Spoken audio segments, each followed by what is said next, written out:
Yeah, so thanks for sticking around. We're going to be here for about 90 minutes, and we've got about 7-8 talks to get through. Short, sharp, 15-minute talks. Some really interesting topics, quite varying what people are talking about. So strictly 15-minute maximum. If you go over, I will cut you off. So yeah, first up we have Rob Spildner. Yeah, sorry. Talking about everyday Gradle use at Netflix. So that'll be really interesting. So a big hand for Rob. Thanks.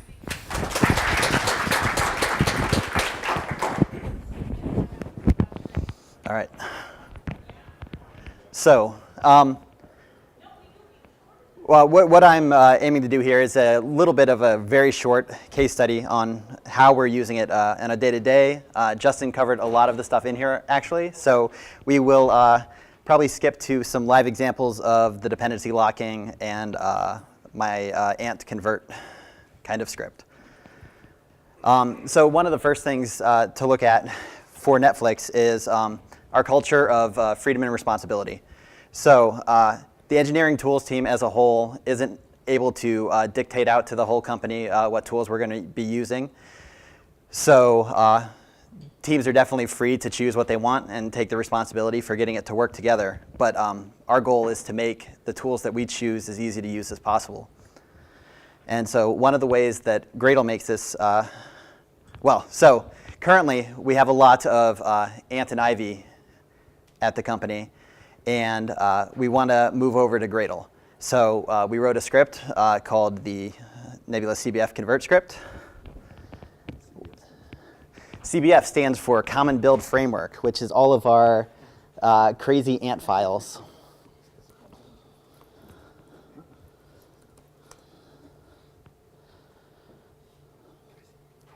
So here is an example build. We want to keep.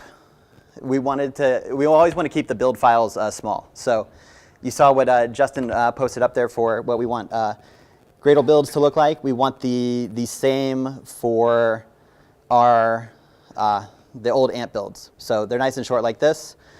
And then you have all the crazy, horrible Ivy files. And then we shall run CBF convert. And it doesn't work, of course.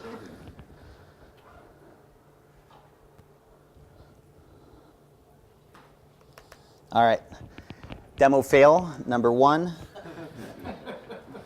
But that will take that Ivy file and go and print out the nice dependencies list. Yeah. So great. So we know that we have common Ant files, so we know pretty much what the builds are going to look like. Most of the Ivy files are set up the same way, and so it's not too painful to write the conversion script to take their Ivy dependencies, put them into a proper Gradle dependencies block, abstracting out all of the variable names like Netflix platform here into a proper ext block. And then we will also apply the common plugins that we want to the top. All right.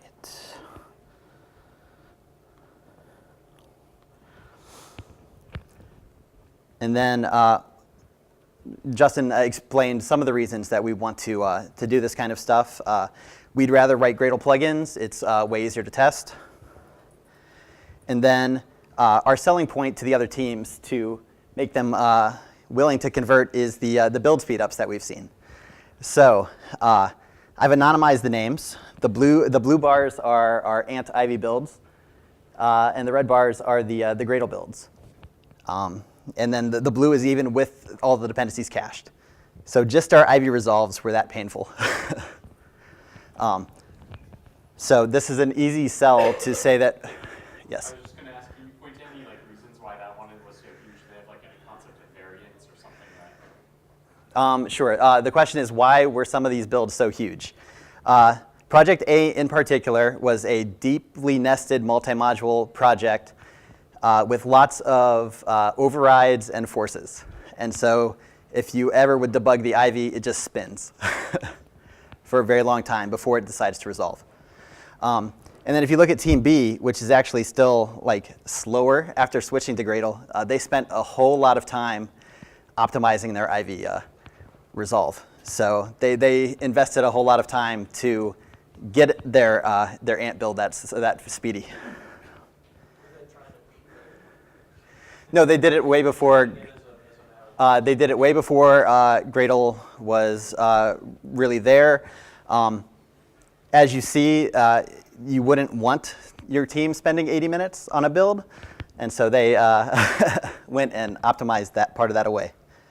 It's nice that the Gradle conversion was still beating it. So we want to have our nice small Gradle builds after we convert. So applying our 2 plugins, having the dependencies block.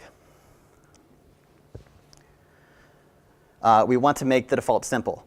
So as has been talked about in a lot of other places today, you want to apply all of your common settings in one plugin. So our Nebula plugin is going to go ahead and set up our Artifactory, resolve, set up the build script so you don't have to have that in your build.gradle files, and configure all the publishing and the metadata that we want. So we want to make sure that every build is producing those source jars and Javadoc jars so that when other teams in the company go and are using each other's libraries in their IDEs, it's pulling in all of those wonderful things. And of course, the metadata is useful for debugging. So next we have dependency locking, and I will skip to that demo, which actually works, to the end. But we want everybody internally to depend on the latest release of all of the other Netflix libraries. We want people to keep up to date, and depending on latest release is a great way, but we also want them to have that stopgap for when somebody else's dependency breaks them, that they can pin that for at least a day until they can get it resolved. So we, in addition to the source and the Javadoc jars and the jars, we also generate the dependency report and property report and store all that, so it makes it easier to debug our builds after the fact. Here's the metadata that Justin showed earlier. So we can look in our jars and know, what change set went and built it, what version of Java they're using, things like that. We also want to use it so that our Gradle builds can create our RPMs and DEBs.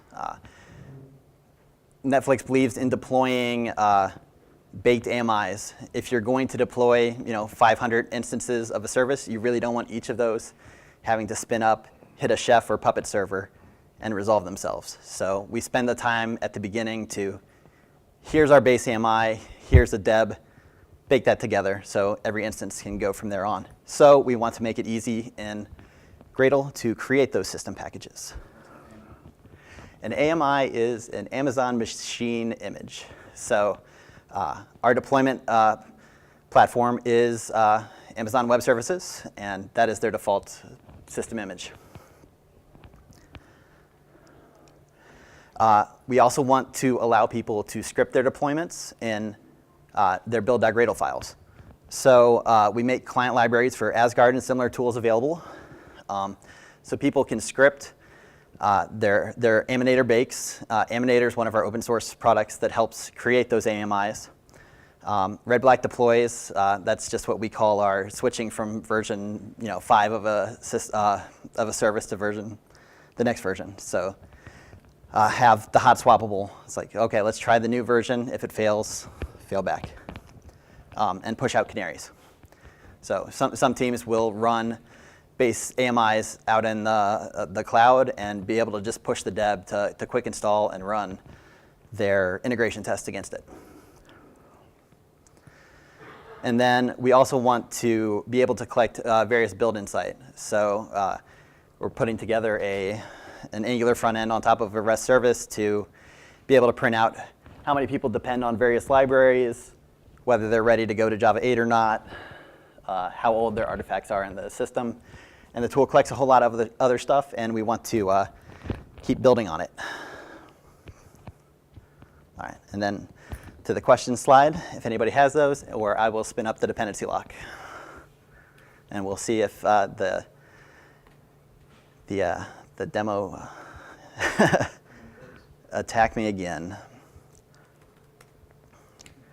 So here's a multi-project build. I'm depending on the dependency lock plugin.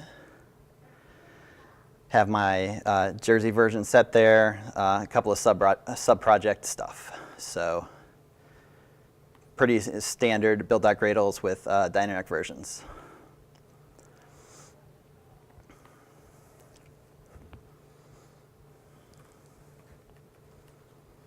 So we will run the generate lock and save lock.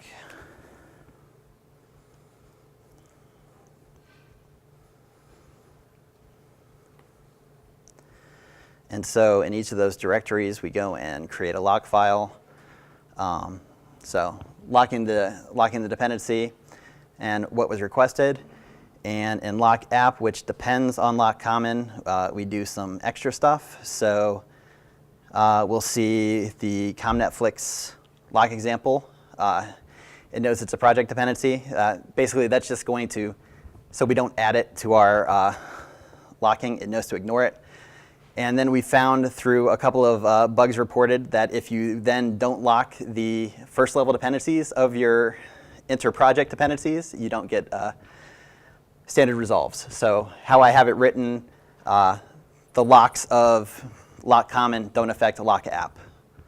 So there will be this, it's a first level transitive through lock common. So if you have a 30th level transitive?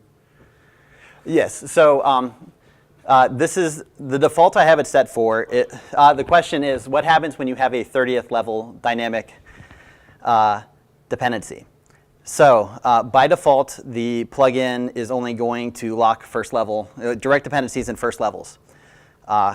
If you get the case, which has definitely happened, where you need to lock everything, we have an extension. You can set it to true.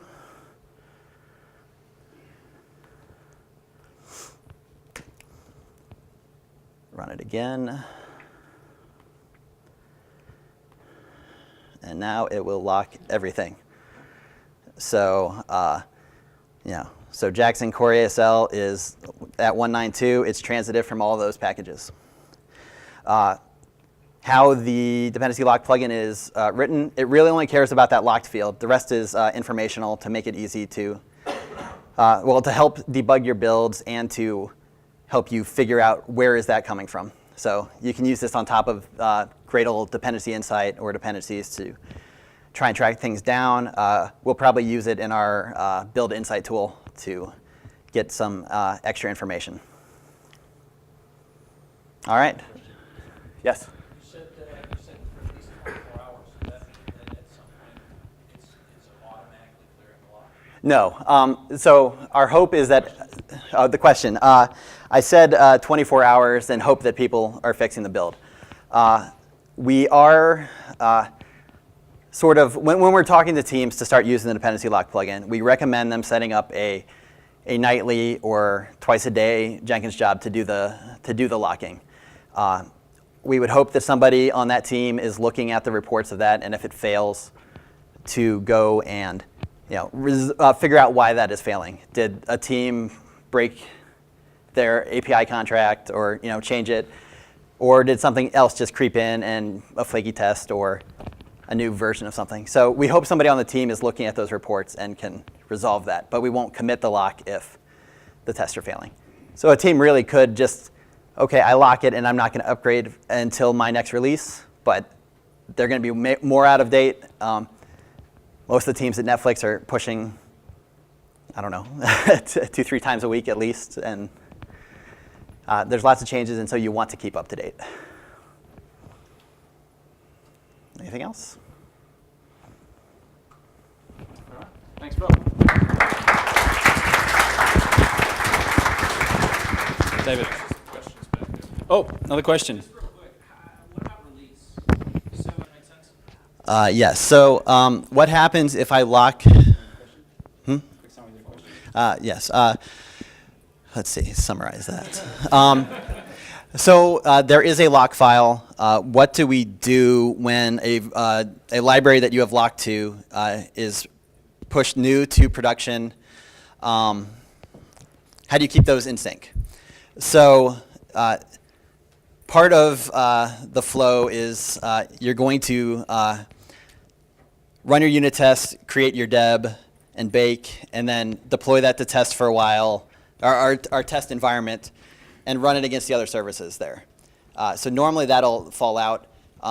Most teams are pretty good at not like just running over each other and breaking. It's like, I really have a breaking change here. Everybody knows about it way in advance. So it's a combination of teams communicating with each other, and there is that layer of, okay, so I've produced a new version of my thing. I'm going to run it in test for a while to see what happens. And then if you do deploy to production and it breaks, roll it back or fix it fast. All right, Rob again. Thank you very much.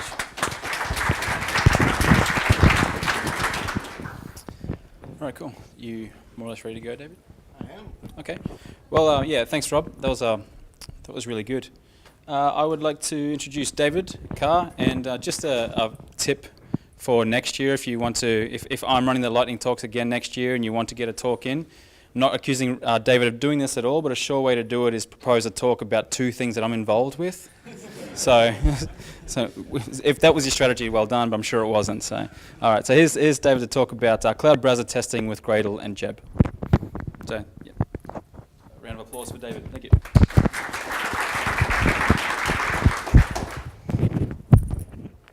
Hi, everyone. I'm here to talk about cloud browser testing. So, what is cloud browser testing? Every browser has its own behavioral quirks.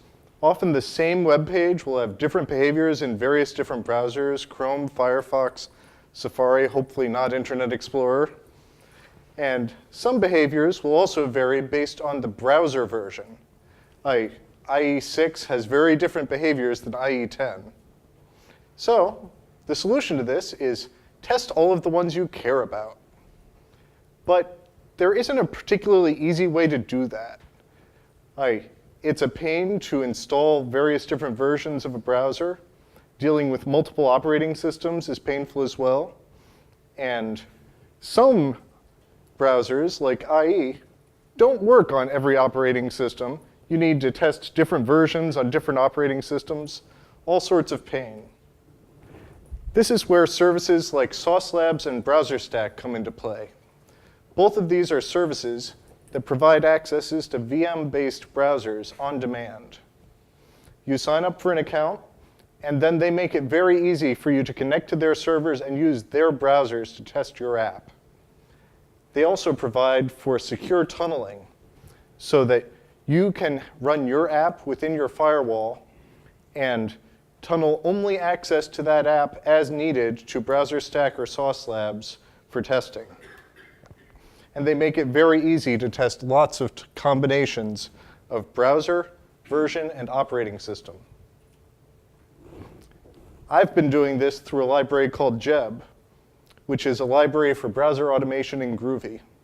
It's powered by WebDriver, which is a well-known technique for automating browsers, and often used with Spock, JUnit, TestNG, whatever your JVM testing framework of choice is. So, how do we actually use Geb to connect to a cloud browser? In the case of BrowserStack, you use a little snippet in your Geb config to say, hey, I want to create a driver from BrowserStack. And in this case, it integrates through a couple of environment variables, which provide the username and authentication key to connect to your BrowserStack account.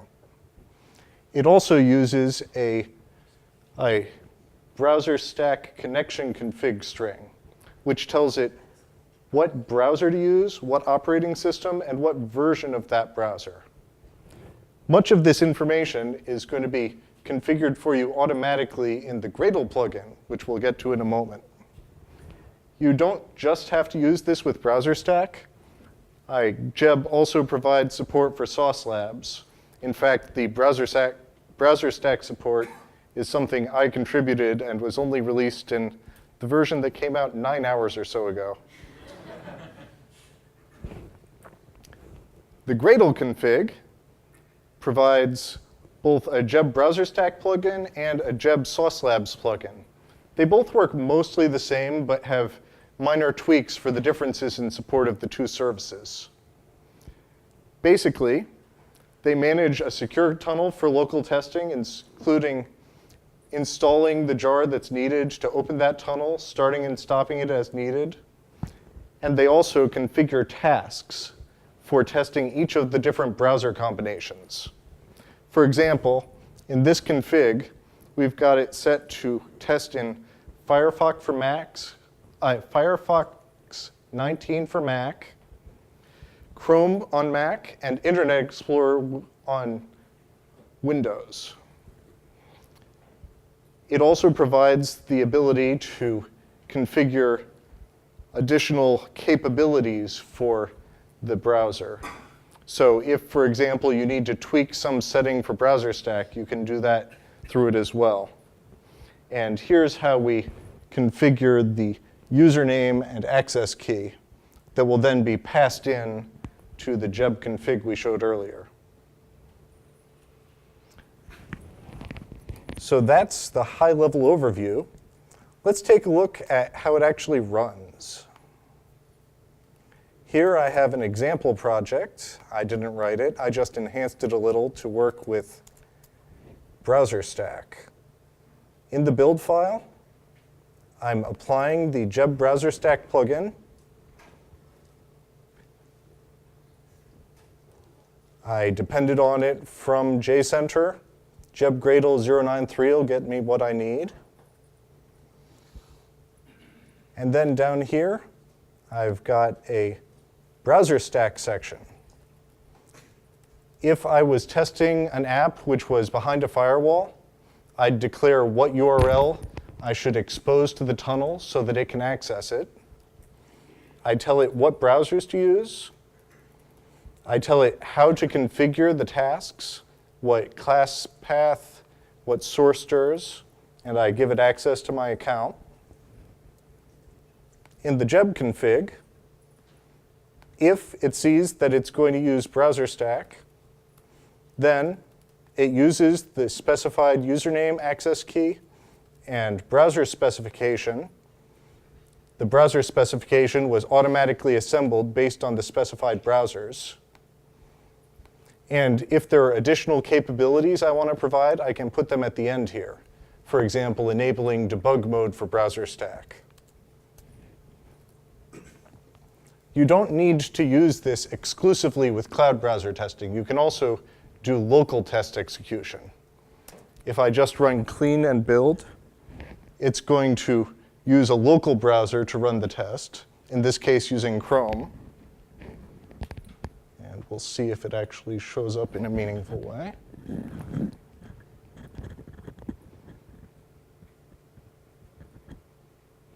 And now it's going to run the same tests using Firefox.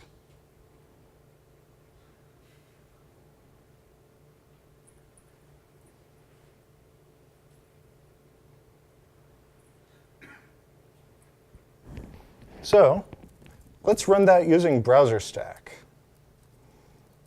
If I run Gradle W tasks, it'll show me what tasks were included by the plugin. In this case, it added a Chrome Mac test, a Firefox Mac 19 test, an Internet Explorer Windows 9 test, an all Browser Stack tests, and also some tasks to manage the Browser Stack tunnel, open Browser Stack tunnel and close Browser Stack tunnel. If I now run those, I won't see anything locally on my machine because it's not opening any browsers here.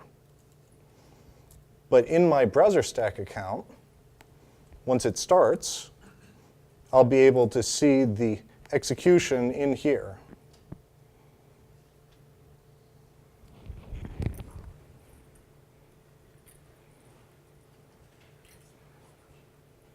You normally wouldn't be actively watching this while it runs.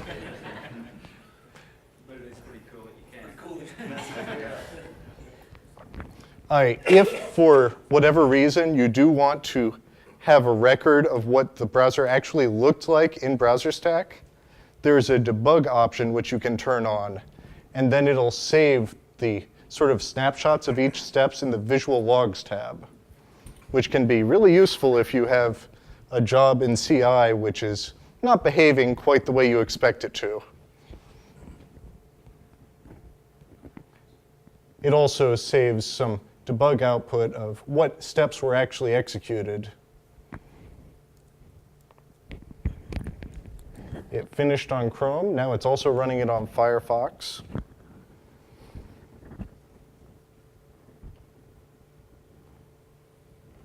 And when this finishes, there will be a report which you can view to see what succeeded, what failed, etc. So that's all well and good. What does the code look like that supports this? As I showed before, there are two parts. There's the part which you add the Geb Config to configure the driver, and then there's the Gradle plugin, which sets up the tasks. Configuring the driver isn't very interesting. Fundamentally, all it does is it creates an instance of the remote driver class that WebDriver provides, and then configures it with the particular provider-specific URL and capabilities. In the Gradle plugin, we iterate through the extension of the browsers that were configured and add tasks based on that. We wrap it with a depends on the browser stack tunnel and finalized by closing the browser stack tunnel. And it does more or less what you'd expect. Anyone with questions?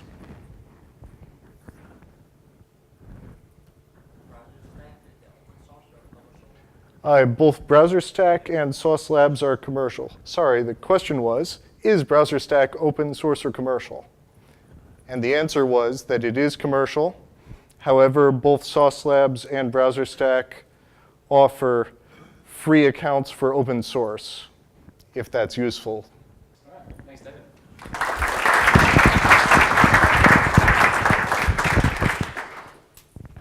Cheers, thank you. Gee, pressure everyone after that.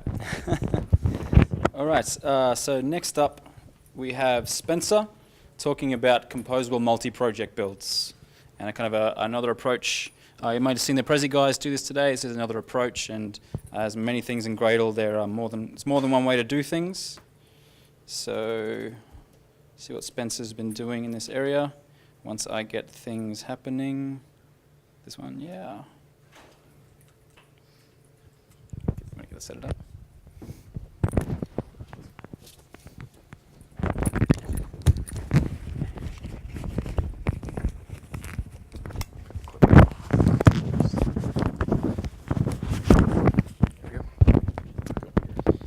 Big hand for Spencer, thank you. All right, so I don't actually have access to some of the code that I've recently worked on because I've changed jobs in the past 2 weeks. But I'm still here at the Gradle Summit and happy to be here. Composable multi-project builds, multiple names. Prezi Pride is a good implementation. Right, got it.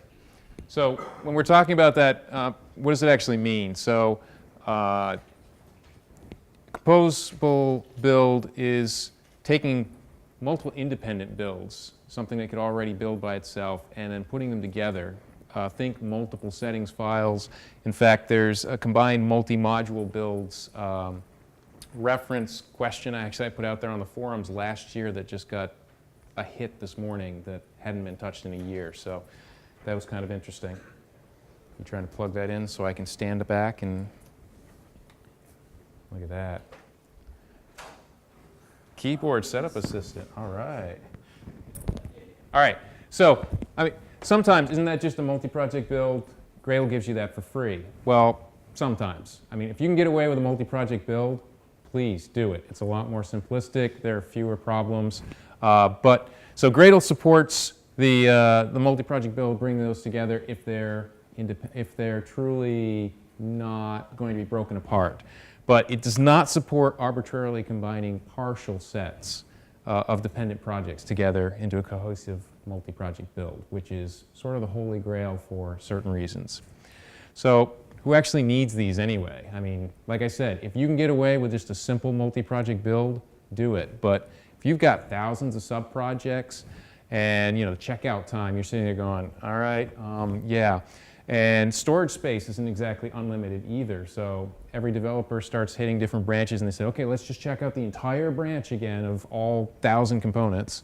And your IDE isn't necessarily always happy with you. If you watch it, every time somebody talks about Gradle integration with the IDE, it sits there and spins for X number of minutes trying to load it. And every single project you keep adding to it adds a little bit of pain. And then it's just a clean checkout. So it's like, all right, well, once I've got it, I've gone through all my pain, I'm good. But sometimes you have to do a clean or you want to do a complete clean, and it takes a while. We all know the Maven way, which is essentially the other alternative. Everything's an artifact. And we watched, or anybody who was fortunate enough to go and sit through the Prezi presentation, there was the go to the dependent project, go publish the artifact, go to the next one, and work the dependency tree manually. And so that's where Gradle gave us this great stuff of let's combine everything and let's handle the dependencies and deal with them. But we want the best of both worlds.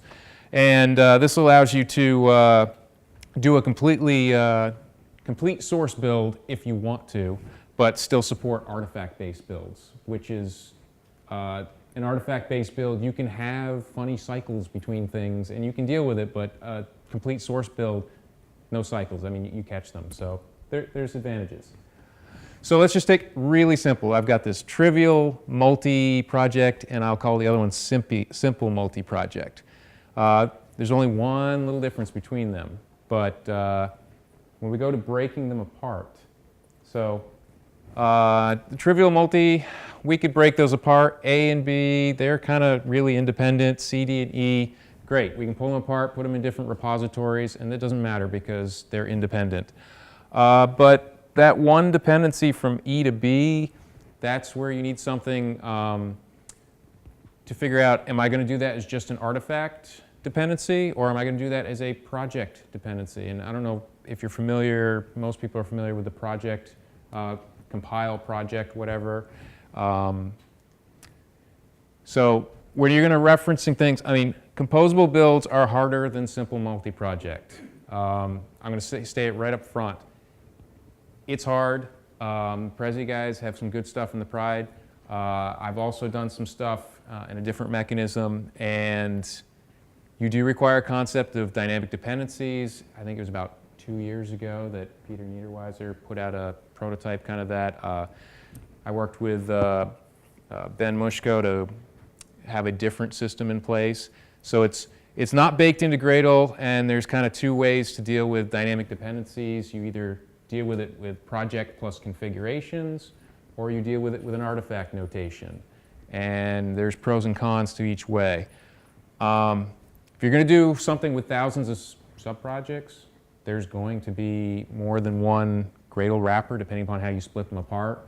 And the whole point of the Gradle wrapper is to not have to install stuff and duplicate things everywhere. But if you start breaking them out into different repos, now you either have a master specialized repo or you end up replicating things. So it's kind of funny in that regard. And potentially multiple, I put in quotes, root projects. So what does that really mean? Each one of your independent builds, when you do those, Gradle is going to treat that as a root project, and you want to have its things applied, sub-projects or all projects applied there. But when you compose them together, be it via something generated from an external tool, or you play nasty games with plugins at the settings level, like I did, there is really only ever one root project, so you have to be careful. You'd have to add something to allow you to reference that old root, or you have to kind of discard it. And the full path names to projects, that becomes fun as well. You can either choose to say everything's got to be in a global namespace, or you have to go and remap everything. So not necessarily much fun. So the kind of mechanisms to do it, you have sort of a master settings file that includes other settings files. There's at least one pull request that I've at least seen for that. And but settings files can do more than just include. So there's just kind of this caveat that says, yeah, but don't do anything else in your settings files. So it becomes that. You can have another tool that runs externally, which is kind of like how the Prezi Pride stuff works now, that generates a whole settings and root project for you. Or you can do something where you leave settings alone, but you have it look at a parallel structure that basically treats things as components to compose them that way. It's very, very similar to the settings include, but it doesn't pollute the how it interprets things, and you can keep it orthogonal. But those kind of require modifying the Gradle core or settings plugins. Click. There we go. So this is what I was referring to: project dependencies, group ID, and artifact. Project, you're generally, most projects only publish a single artifact. That's kind of simplistic and good. But it gets more difficult once you start having multiple configurations and publishing things. And I previously thought that it was practically impossible to go back from the artifact notation to the configuration that was used to generate it, but after talking to one of the Prezi guys, at least with the Maven plugin for most purposes, or maybe all purposes, it is possible. I know it's not possible with a Maven publish one to work backwards.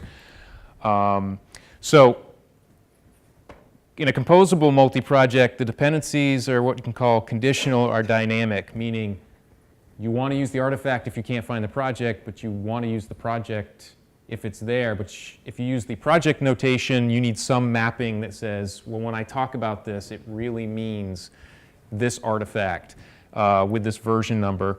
And if you work with the artifact version, you're like, well, what project and configuration published it? So there's a mapping issue that core Gradle, you have to dig into it, or you have to put something external.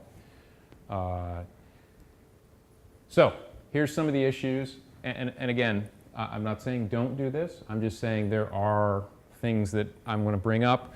And in the end, it's all worth it. So you have to have a modified artifact notation. So you have to make assumptions. If you look at the Prezi Pride stuff, there's caveats of the stuff that I implemented, significant caveats. And if you modify the artifact notation, it's awesome for the simplistic cases where you are just doing simple jars, you're not publishing zips and other things from multiple configurations via the Maven Publish plugin or some other publishing mechanism. The project notation, not so great for getting the artifacts. You need a separate mapping somewhere. So what I was attempting to do was to publish these whole composable separate pieces as published metadata, and then you would depend on the larger construct. Again, there's more than one way to potentially do that. And then there's another one which works perfectly, except that you're duplicating information everywhere, where you say, okay, find me this project with this configuration, or it really means this artifact notation. Always correct, but you're going to find yourself duplicating that for every time there's a dependency, and anytime you repeat yourself, it's probably not the right long-term solution. All right, maybe this isn't quite as big of an issue, but it was a pretty big issue for us that it was, the whole point of the Gradle wrapper is to simplify your life in an enterprise build, but if you have each smaller piece, am I already at 15 minutes? How much time do I have left? 6 minutes. I have plenty of time. All right. So there's the let's just duplicate it and deal with it, and we'll write some other external tool to go and update it whenever I want to update everything. Simple, but kind of duplicative. Create a special master project for a subset of composable builds that has its own issues. You always have to at least check out two things, whereas very often you like to check out a single repo to build stuff. And anybody who's had to play with the multi-SCM plugin for Jenkins knows what I'm talking about. And then tying things as to what actually triggered it. So I haven't found the common ground for this. So I'm waiting for somebody to tell me that there's a better solution out there. So the multiple root projects. This one's also extremely hard. A special master project, and this is what I actually ended up implementing. That requires a separate kind of checkout, 2 checkouts, sort of the guy that knows where all the others are for its grouping of sub-projects. And there's only one settings.gradle, and you can optionally compose multiple things in. But then it's not a standalone repo for a single thing. And you can actually have multiple ones. This is under the assumption that you're mapping all of your projects in a global namespace. The other one is to create a new namespace, which is what I believe the Pride stuff is doing, and everything's hidden under there and everything's remapped. That's good and bad. By convention, there's really nothing special. So you can basically ignore it and say, look, everything's got to be in the global namespace, but if you do that, you throw away your root project. There's really no way to assign it unless you pull out the information. That parsing is difficult. Or you can remap everything, and then because you made it a new sub-project, nested projects, you can still have applied root logic, because that's the advantage of nested projects. The caveat with that is that since you do want to have a composed larger build, as of right now, Gradle doesn't give you a way to do something before or after you're doing your larger root projects. And then project paths. They get really, really long when you try to do a global namespace, and they also get really long when you start nesting things. All right, things get long. It's easier when you've got one giant global thing. But fortunately, I don't know if you saw it, Luke was doing this earlier, where project path names are actually part of the dynamic resolution, or it's not, what is it actually called? The smart command line interpretation. So lazy typing. So I originally thought that you could only do that for the tasks, but stumbled across, hey, this actually works for the actual project names. Now, you can't do this kind of magic where you can kind of combine task names or pattern match on things. Maybe that'll happen in Gradle in 3.0 or something. All right, so seriously, if there are so many issues to contend with, why even do it? But it's all about developer productivity. I mean, if you can check out a tiny slice and actually get your job done, your cycle time is great. I mean, Gradle gets faster and faster and faster, but when these projects get enormous, you kind of have to take slices too if you can. So it's worth the pain if you can make it work. But I don't know that there's a final solution out there yet. And that's about it. Here's Prezi Pride. This is the GitHub somebody had submitted for doing the simple settings inclusion. And this was the amusing forum post that I'd forgotten about that got a hit this morning at 6 a.m. So I don't have a fancy demo, I'm afraid. I don't even have access to my code, although Ben Mushko might actually have more access to me because there's a license agreement or an agreement between Gradleware and my previous company about stuff that he worked on with me there. I have negative 30 seconds left. Any questions? Yes? What does the IDE do when you try and import this project? So actually, when you have them split out, the IDE just sees 2 or 3 projects. So it comes up much faster than, say, hundreds of them. You just watch, the first time somebody comes in, they just like, okay, let it go, walk away. I mean, it is helpful. I will tell you that I didn't bring it up here. Anybody a Sonar user? Nobody? Oh, good. At least somebody. Thank you. Sonar by default is going to use your root project name and some other key kind of things. You have to do some work to make sure that if you're having different composable builds, they don't all end up with the same key and stomping on each other with different subsets of actual code being analyzed. That was actually the biggest hurdle that was only recently overcome in a pretty good manner. So it's the only one I know of that was unexpected. Like, oh God, why is Sonar not working? And it's like, oh, it's stomping on over the same thing. So actually doing a consistent mapping of names and branch names and things like that was an unexpected hurdle as well. Like I said, there's all kinds of little gotchas along the way, but the big payoff is hopefully the developers are happier too. Thank you, Spencer.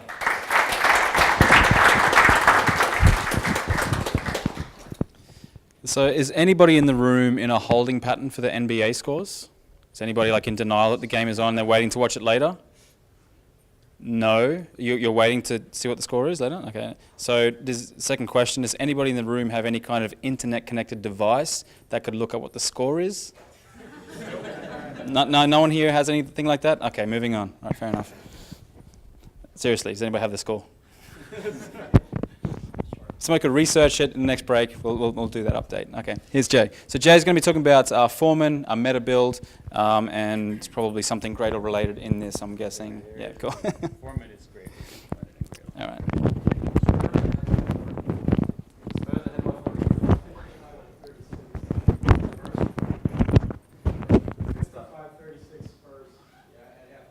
Thank you. All right. Thank you, Jay. So I'm Jay. By wild coincidence, Spencer and I actually worked at 2 past companies together. Didn't even know we were going to see each other here. I also wrote a build tool. It's heading for 1.5 million downloads. By my last count, it'll take 29,997 years from now to hit that milestone. So, gotta, you know. So, this is a project that we have at my current company called Appian. The project is called Foreman. I know we're the only ones who have this problem, but we have some old code, and some of our old code has some yucky stuff in it and some yucky build stuff in it. And we actually have to support some of our old versions. I'm sure we're the only ones like that, right? So basically our old code builds with Ant, and it's a whole bunch of Ant files with all sorts of imports that are, you know, anyway. We have on-premise installations that we have to support, and some of the builds of some of the versions from a few years ago do things like talk to servers on our local network that don't exist anymore since we're all cloud now, and they have third-party software licenses that are no good and all sorts of stuff. But we want to be able to run them on today's CI, and we want to be able to do it without a whole lot of trouble. Our CI environment is such that when you push to GitHub, you automatically get a set of CI jobs that run your branch, of course, all of our integration tests and everything. And they have to work without the developer having to go back and make a bunch of changes. The other thing is we would really like to take our current Ant build and convert it to a Gradle build, but we can't just change how you build the product because CI knows how to build the product, and we can't just do something that makes CI break for the old versions of the code. So what do we do? The first thing is sort of a design principle of our build, which is separating the responsibility of things that are about the product from things that are about the environment. So if we're doing a new feature in the product and that feature requires a new testing framework and the new testing framework is in the cloud or something like that, we're not going to write code in the build of the product that has the host name of the machine that's got the new testing frame. We're not going to do that anymore. We used to do that kind of thing. We don't do that kind of thing anymore. Like checking in third-party license. Why would you check a third-party license that expires in 6 months into the build that you're going to freeze for 3 years on an old version of the code? You can't work that way.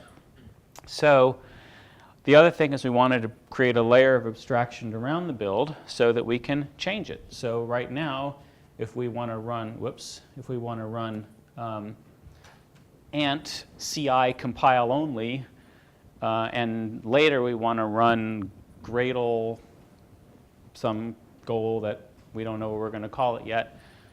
Great, how do we do that? So the same way you do anything else when you're changing out the version of something that you're using, you write some kind of wrapper layer around it so that you can put the logic there.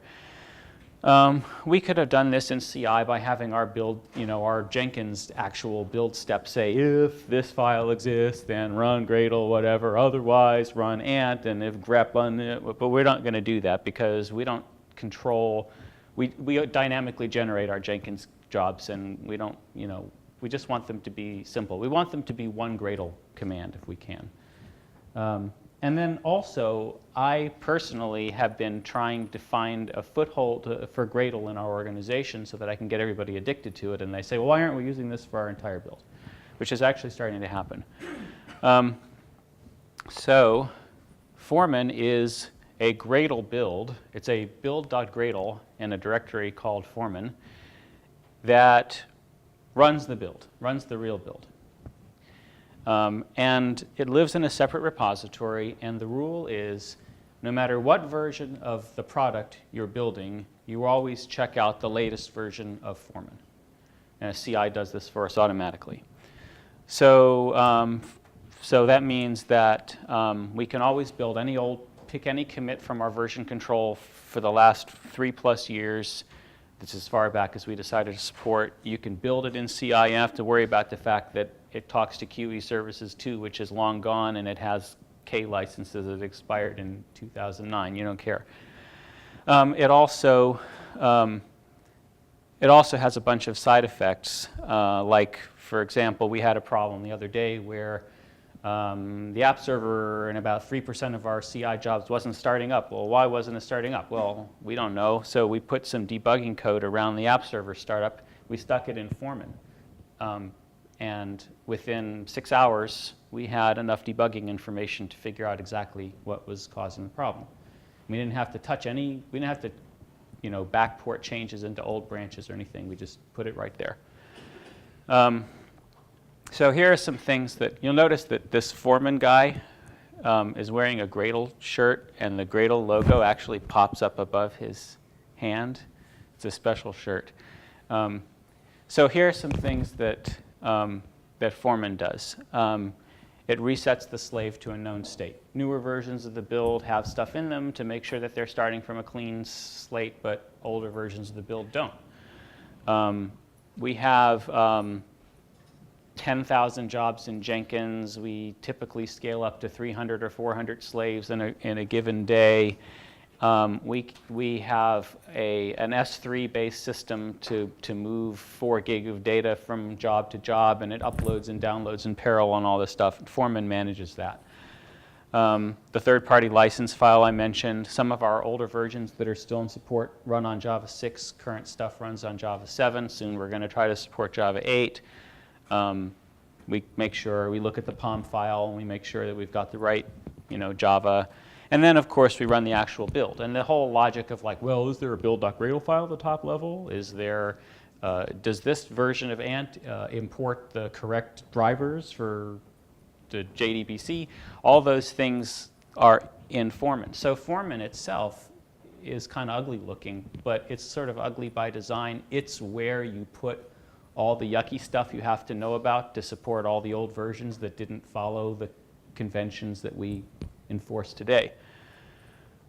So in the implementation of this, we ran into a few problems. So you're starting processes, and they're expecting to be run from certain directories and so forth, and you want to do certain things with their output, and you want to have them behave differently on Linux versus Windows. We use cmd/c something and line normalization and so forth. And we just found that the process runner wasn't really doing it for us. So, the exec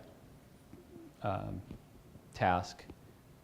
So we created process runner, and it's got a builder-like syntax. And you can CD and mix, run code with whatever other. It looks just like you'd expect something in Groovy to look like. You can configure with what its default directory is. So you can basically like almost write little tiny shell scripts inside of here. Probably half the people in the room are looking at this and saying, "Why didn't you just use something I've never heard of?" But anyway, this was something that we're using. Got around some problems for us. Another problem we ran into, and I'm really looking forward to learning about the new configuration system and seeing whether this takes some of this away. And I know other people have talked about the after evaluation and ordering things. We have the problem of we have a lot of things that are parameterized on what branch you're running in or various other things. So we want to pass parameters into the build. And Foreman is sort of a mix, it's a whole bunch of top-level targets that don't depend on each other, that do different kinds of things in the build. So we require certain properties to be set. So we end up having this kind of boilerplate in a bunch of places where we need the value of a property that's passed in on the command line of Gradle in order to configure a task, but all the configuration for all the tasks runs for any task, and we don't want the absence of the property for a task you're not even going to run to throw an exception. So we end up doing this logic and then caching some exception, and then in the actual do first section or do last or wherever it is, well, it would be do first, then we throw the exception there. So I don't know if there's a better solution. We only have one or two places that do this, because usually we can save the validation to the execution phase, but sometimes we need to do it at the configuration phase. I'm almost out of time. I've sort of just scratched the surface of what we're doing, but anyway, this is a layer now that will enable us to start swapping things out and replacing them with Gradle, and letting Foreman be the path through until eventually all of our old Ant-based things fall off the end of life support, and then we can throw it away. Any questions? If someday you had managed to replace all your existing Ant builds with new Gradle builds, would you still have a Foreman layer? We probably would. We have so many other benefits. Oh, if we eventually were able to replace our Ant builds with Gradle, would we still have a Foreman layer? I think we would. There are just, there are so many things that we use it for, and so many things that it has enabled. There are a bunch of things where we just want to try something across all jobs, and we can just do it in one line of code now. So. And the developer, they never ask for having the Foreman locally, something for some. Yeah, that's a good. Do developers ask to have Foreman locally? At this moment, they haven't, but mostly developers are working on current master or on a branch that's in active maintenance, so we tend to backport some of the things. I originally wanted Foreman to run locally, but we need to have the ability to check out from multiple repositories and have a mechanism to make sure they're always running the latest Foreman before we can do that someday. Yeah? So you said you have some 10,000. All right, so we're out of time. So okay. Thank you very much, Jay. Yep.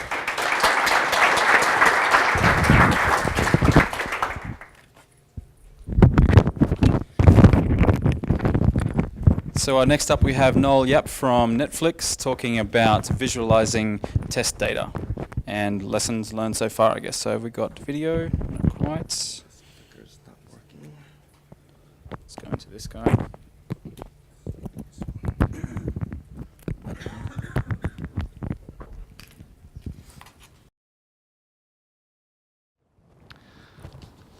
So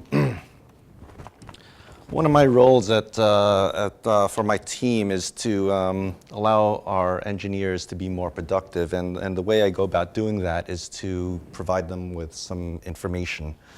So when I started, we were using Ant and Ivy, and there was no CI. So I figured, great first step is to provide some CI, get some information out there. Well, I turn on the CI and, you know, figure it's going to be easy.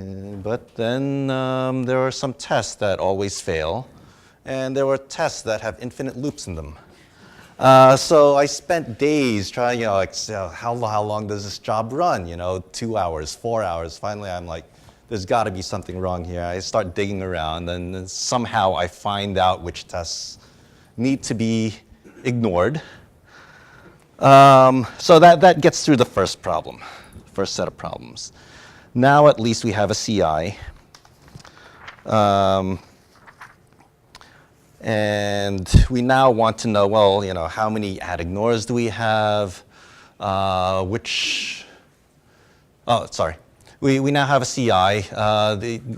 Currently we have 2 jobs running. One that runs the unit tests, that runs 5 times an hour, and another one that runs integration tests, which runs twice an hour. But we still want to find out, you know, what are the most flaky tests? Which tests are we skipping?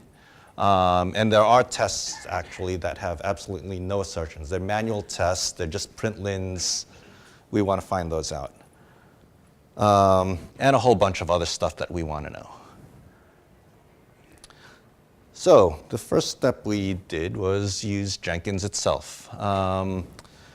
This turned out not to be as flexible as we'd like, and we wanted more details. So then I also created a script to go through the Jenkins output and parse through them and generate a report. That one took about 13 minutes to run, and towards the end of its lifetime, it was getting out of memory errors.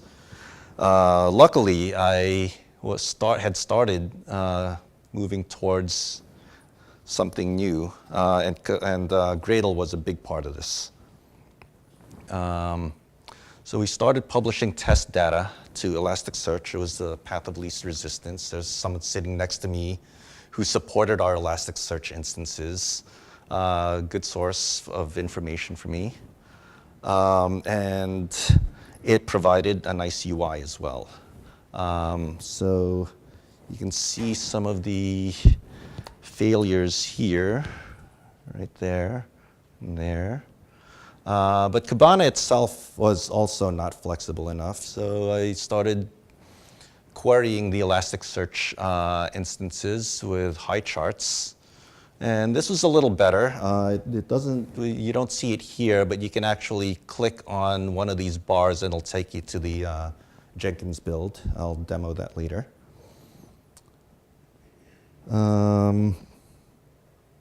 And at this point, we could start figuring out what is going on with our builds and the failures.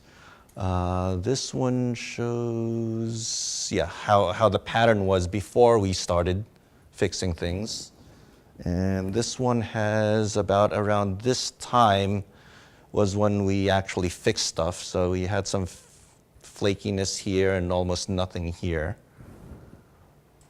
And as it turns out, a lot of people here might know already, the common failure modes were caused by shared resources, either shared stuff within the VM itself, within the machine itself, or within the network.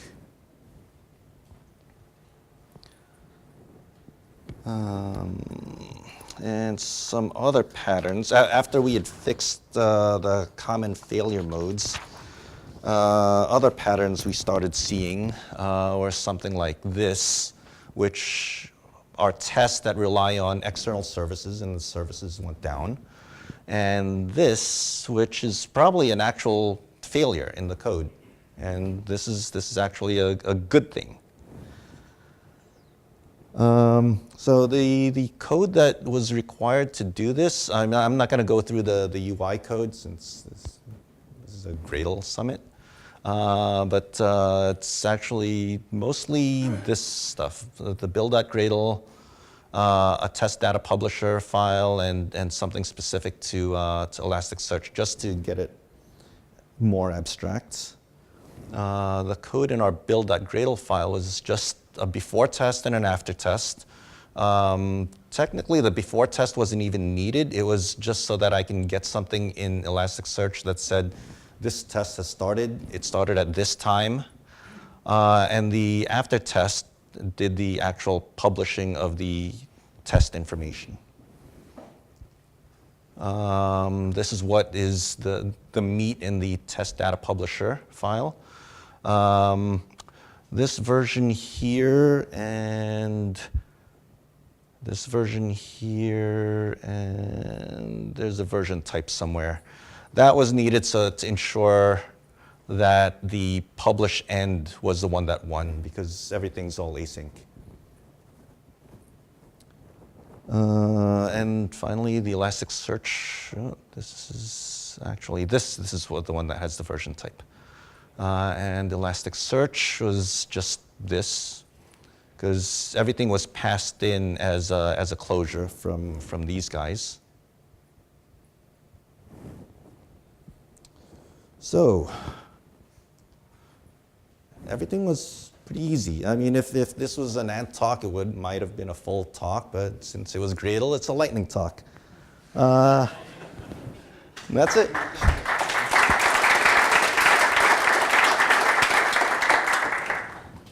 Yes? That wasn't a wind-up, I was clapping the statement. I liked it. So does each of those visualizations represent a single Jenkins job over time? That is yes. Yes, this is a single Jenkins job over time. You can't see it, but there are timestamps down here. This is over a week, I think.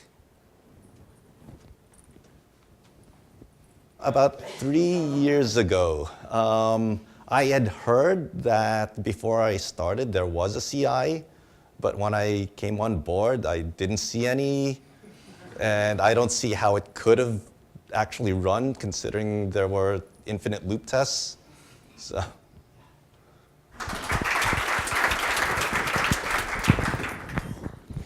so you're gonna pick your laptop up. So next we have Yun. Is that Yun? Yep. Okay. Got too fancy with it. Sorry. You're talking about disconnected development. So dealing with using offline development, the Gradle builds when there's no network connection, for a reason that I'm sure you're about to fill us in on. I am going to, but first thing I figure out is All right. Anybody got a score update for me? Not many sports fans. I'm not either. I just mentioned the NBA, Women's States, something interesting. 61-48. Nope. 61-48. All right. I actually just wanted the series to keep going so I can watch some games next week while I'm here. All right, cool. All right. And, yep. A hand for Young. Okay. Well, thank you, Luke, for intro. My name is Yun. I'll be here talking to you guys about offline development for the next couple minutes. The problem that we find ourselves looking at over and over at Palantir is that we have to do development in very closed environments, which requires doing builds without much of a network connection or any at all. So let's say that you are a forward deployed engineer at Palantir. We have a bunch of resources. Artifactory, we have Nexus, HTTPD, just a simple web server that holds a bunch of dependencies, and you have your dev box. Any sane person would be able to resolve from that just fine. I mean, that's expected, right? The problem is this is all within a fantasy world known as the corporate environment, in which everything's nice and accessible, and you can expect things to be there. The problem is you need to do a lot of work in this cruel world here, the deployment. You got these resources, which you can't carry them off site. So what do? What do the customers give you? They give you a dev box. This is probably some horrible crap-ass Windows box that's pretty locked down. You can't really do much with it. So the question would be, how do you get your dependencies from the left side to the right side? Exactly, dude. It's CD. So how do you sneakernet, or first of all, how do you package and sneakernet your dependencies over to the other side? And I think you guys have a couple ideas. Solution, first of all, is, well, we tried just hack in moving the Gradle cache. And who can tell me why that wouldn't work? Relative paths, or absolute paths. Absolute paths, right. Absolute paths is freaking huge. I mean, if you do a whole bunch of builds, which I mean, I'm sure we all do, it's going to get basically tremendous. And even with offline, if it's not your computer, because the absolute path stuff is just going to fail. Next thing we tried was local refactory. So who here actually has a local refactory in their computer? How do you guys live with yourselves? I mean, dudes, like the problems we faced here is that it's complicated. That like it doesn't build on other computers. Like you have a local dependency in your local refactory. I mean, how does it build in CI? Someone fill me in.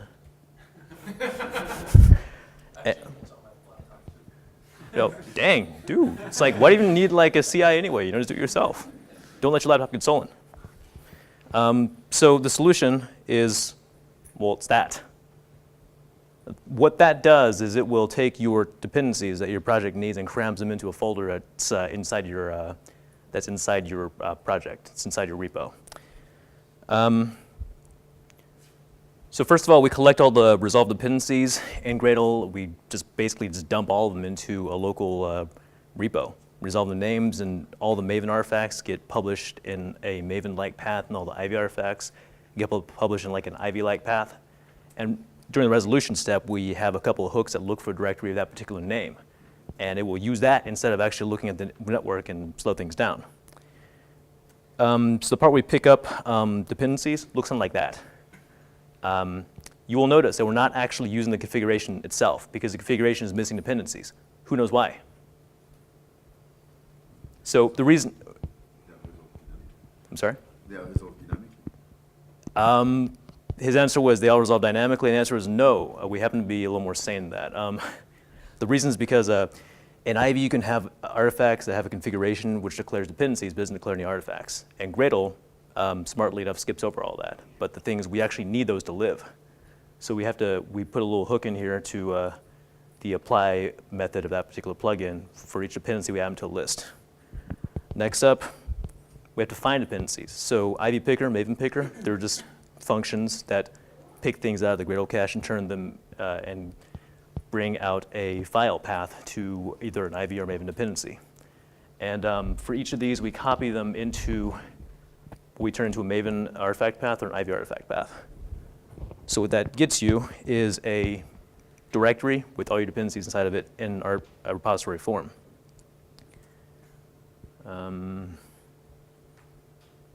Yeah. Cool. So on the resolution side, we have 2 plugins. It's kind of like a little bit like what Netflix does with Nebula, a little bit less glamorous PT Java with sane defaults, and the PT default repos is a plugin that brings in all the Ivy and Maven repositories that we use to build our stuff. Inside PT default repos, a little snippet of code looks like this. And that ugly little bit of code says, if you find something called dependency repo, or if the property resolver dependency repo property is set, use that directory instead of looking anywhere else. So, cool. Now you got a same looking thing. So now we have a little repo right here. Now you might ask me, that doesn't solve anything. How do you get from left side to right side? And the answer is get bundles. This is seriously a cool feature. Didn't learn about it until like pretty recently. First of all, what you do is make a git repo out of your dependency repo, that little directory full of your dependencies. Then you do this, git bundle create, and it makes you a little file called dependency repo.bundle. And then, in order to make an incremental change, you simply overwrite that file with your refs that you want to carry over. And then what you do is you sneakernet it, corporate to deployment using cdvd. That part's actually pretty hard to do. And you can actually get cloned that. That is actually a valid thing to get cloned out of, believe it or not. And let's say you replace that file with something a bit newer, the thing you generate in step 2. You can just do git pull. Yeah. All right, cool. That works more or less. Some caveats include the fact that Maven has these ugly-ass things called parent palms. I couldn't find a way to get Maven parent palms out of, say, resolution strategy or anything of that sort. So what dependency repo does right now is it just looks for all the parent palms in your Gradle cache and just puts them all into your dependency repo. Unexpected missing dependencies, I can't explain this. Case-by-case basis, we're going to fix it. The build script doesn't seem to have a same mechanism for doing this, so we just use the configuration instead. It's approximation, but it works more or less. And of course, the dist. The dist itself is not included inside the actual dependency repo. Let me go ahead and, hey, there's a terminal. Doc is there too. All right. So let's take a look at the dependency repo here in this little derp dependency repo. And it's basically just it's just an Ivy Maven repository. So you have your org, you have your module, you have your versions, and so forth. And here we can do but first, let me do the following. Let me turn my Wi-Fi off. Let me nuke my Gradle cache. Okay. And let's hope that this doesn't mess up.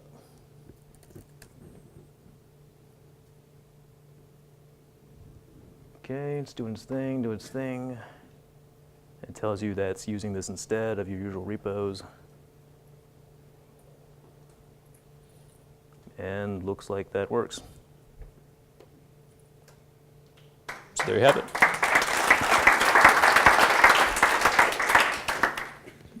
Oops. And one last slide. If you can see it. There we go.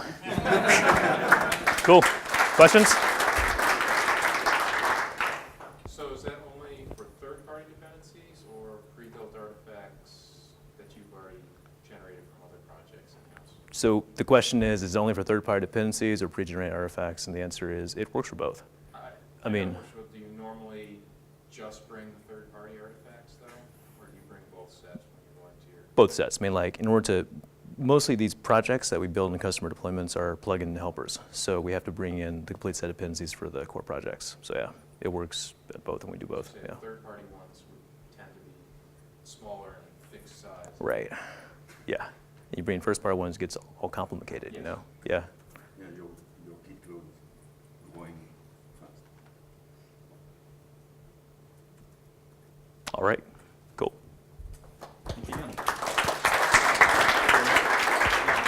Okay. Good evening, everybody. My name is Juraj Michalek, and I feel like 4 a.m. because I came here from Europe. So I try to make this talk short and interesting for you. Okay, so I will talk about Bamboo and Gradle. Today we talked a lot about Jenkins. Everybody knows Jenkins, and also I love Jenkins too. We have a product, and many features ago we used Ant and Jenkins. And it was working, but creating this release of our product, it was quite hard, and my team has quite hard time to create this final product. Everything was crashing, and it was crazy. So we decided that we have to move on. In the time, the builds were quite small. It took only 50 minutes to create a final product. It was relatively small. But times were changing, and the company was growing. New tools were introduced. And luckily, our company bought also part of Atlassian stack. And we were thinking, okay, the one thing is missing, and it's Bamboo. We know the Jira, Confluence, and everything like that. So let's give it a try and do some experiment with Bamboo, with the free version. So we installed the Bamboo. It has this dashboard view. If you look at it and you are familiar with Jenkins, in Jenkins you get the nice sunny icons, the storm icons, and there is nothing like that in Bamboo, so it looks quite functional. Yeah, it's not very, so it's not so warm and friendly. But there are many things hidden behind this simplistic design. The first of all, it has great integration with Atlassian Stack. So if you have the rest of Atlassian Stack, the Bamboo produce communication with other components. So for example, here is the Jira.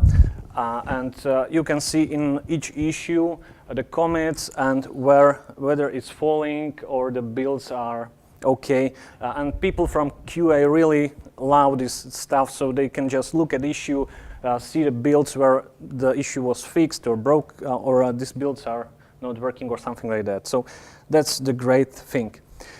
If you look at the configuration of Bamboo, at the one level, it's very similar to Jenkins. In Jenkins, you create the jobs.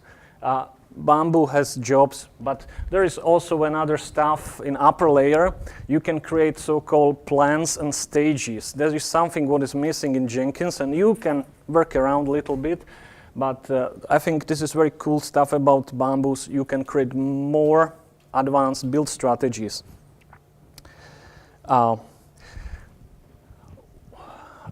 And in case of Jenkins, you're using slaves. And in case of Bamboo, there are remote agents. What is the difference between slave and agent? In case of Jenkins, you can have slave, which has multiple executors. You can say, okay, this computer is really powerful. It has 4 cores, 8 cores, whatever. You can have 8 executors. But then you run into multiple problems, like your jobs are crashing. For example, if you have integration tests that are using the same port, the jobs will fail, Maven resolution will fail, and anything like that. In Bamboo, it's strictly forbidden. One agent can execute just one job. This is interesting limitation. We said, oh, that's quite strange. But at the end, we found out that this is a really good idea. Each agent has capability, so you can declare what this agent can do. And if you install Artifactory Gradle plugin, you will get this cool stuff here. It's quite small, but it's very cool. And it's a Gradle capability. So if you have Gradle on the machine, the agent is able to detect it, and it can register to the central system, and you can use the Gradle builds. How to configure job or task for Gradle? It's quite easy. You just hit Add Task.